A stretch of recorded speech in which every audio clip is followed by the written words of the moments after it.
So what do you guys think of Baba? Oh, you've never seen it before. It's pretty unique. The only Darwin rapper I've ever heard of. So our first speaker is Sean Faircloth. Yeah, very dynamic speaker. Spoke at the Reason Rally last week, kind of brought the house down. Sean is the Director of Strategy and Policy for the Richard Dawkins Foundation. He is the author of Attack of the Theocrats, How the Religious Right Harms Us All and What We Can Do About It. Ladies and gentlemen, Sean Faircloth.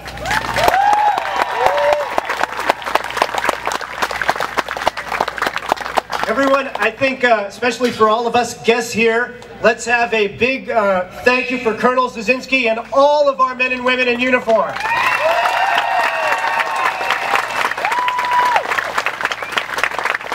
And now I want to talk to you about your spiritual fitness test. Can you hear me okay here? Because the United States military hierarchy has decided to impose something called a spiritual fitness test. And I'm told this costs to the tune of something over $100 million to impose this with our taxpayer dollars. And how this spiritual fitness test works is that you will lose points on the spiritual fitness test in the military if you answer no to this statement. And I'm quoting, "I often find comfort in my religion." You will lose points with the United States military if you don't report to going to religious services regularly. You will lose points with the United States government, the United States military, if you say no, that in difficult times I pray or meditate. If you answer no to many of these questions, you may fail the so-called spiritual fitness test of the United States government imposed through the United States military. And then they send you a report, and the report says, quote, that you may question your beliefs, ideals, and your values if you didn't answer those questions properly.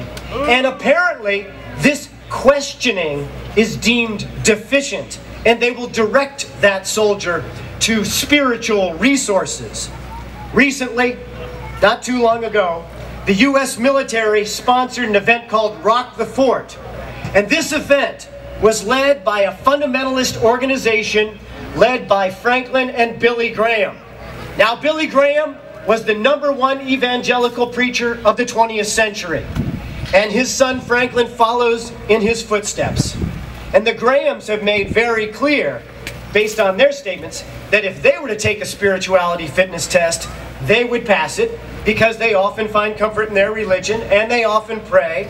So the government may be right when it concludes that people like that may not well question their own beliefs.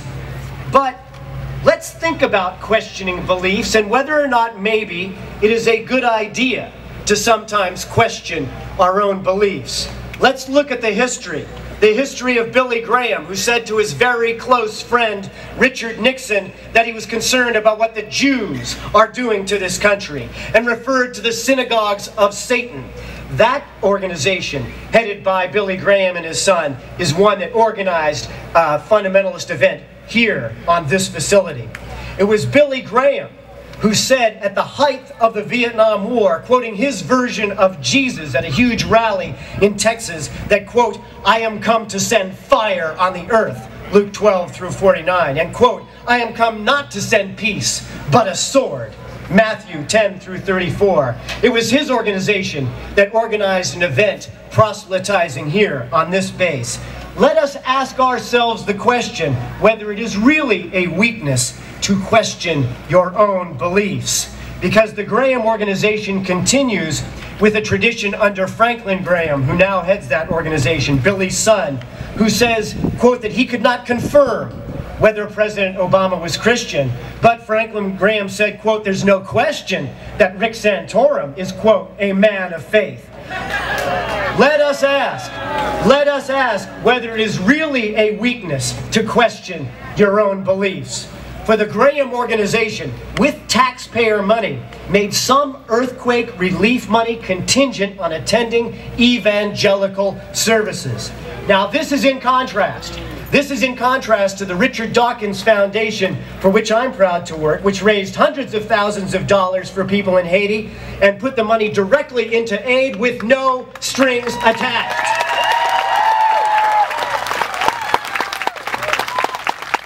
It is Franklin Graham who recently proclaimed that he believes the end times are coming, quote, sooner rather than later.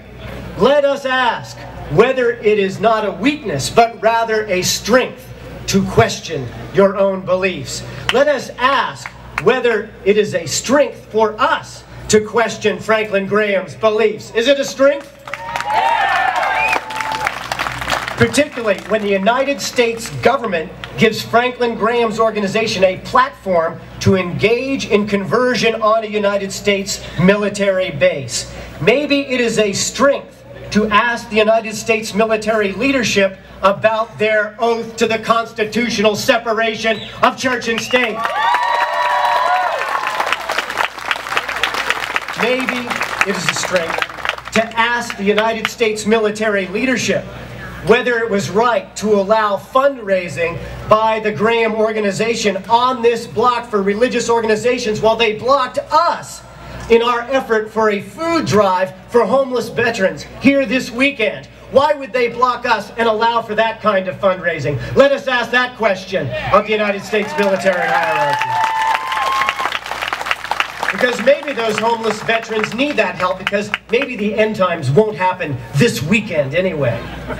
And finally, maybe it is a strength to ask whether rationality and sound military decision-making was violated by giving a platform to an organization whose leader expressly says that he believes the end times are coming sooner rather than later. This is a real question, a valid and legitimate question of national security, because the person who helped lead this event, Justin Griffith, he has failed the so-called spirituality fitness test. But maybe what we need is a rationality fitness test. How about that? Because which would you rather see? Which would you rather see? Because I think Justin Griffith would do a lot better job of passing a rationality fitness test than would Franklin Graham, who says he believes the end times are coming sooner rather than later. Which is a better test?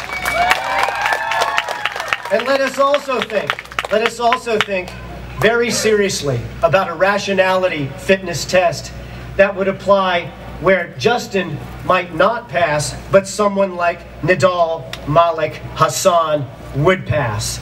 Nidal Malik Hassan did not deserve the rank of major. He is not like the wonderful men and women in uniform we have here with us today. But at the time, before the tragedy happened, he would have said, in response to those questions that he prayed often, he would have said that he turned to his spirituality for comfort in his religion, and it is entirely likely that he would have said that he did not question his religious beliefs before he killed those 13 people at Fort Hood in Texas. So let us consider a real rationality fitness test, because it's the right thing to do. It is much better to ask the tough questions. It is much better to even question your own beliefs, because when you apply rationality and compassion, then it will lead to a better world. We at the Richard Dawkins Foundation for Reason and Science in the U.S. have a 10-point vision of a secular America. And the very first point of that 10-point vision of a secular America is that we respect all our men and women in uniform, whether they are religious or not religious, and there's no religious bias in the United States military. Let's stand up for that. And let us now praise all of our men and women in uniform for their service to this country, because it doesn't matter what your religious belief is or lack thereof. It matters your service. Let's thank every single one of them.